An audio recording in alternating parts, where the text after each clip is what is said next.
Biển xa thế. Đi gần lại bạn ơi.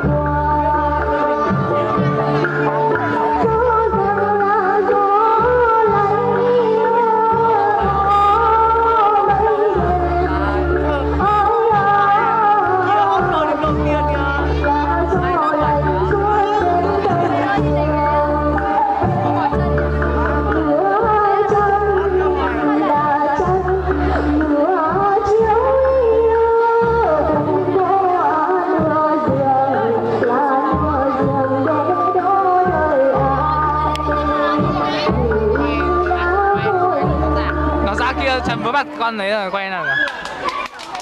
Không chấp nhận được.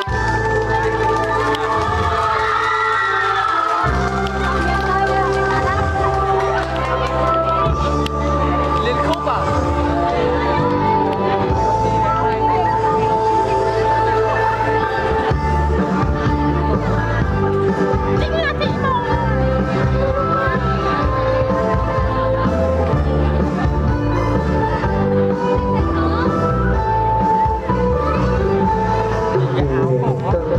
Áo trắng hương trong vui vui ấm nồng sông.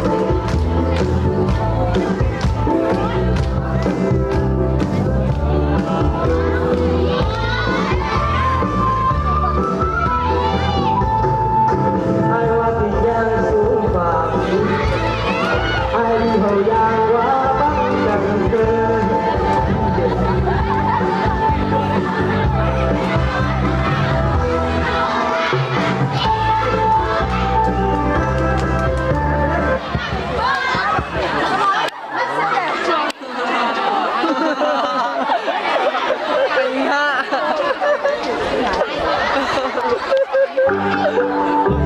Nói gì Vũ?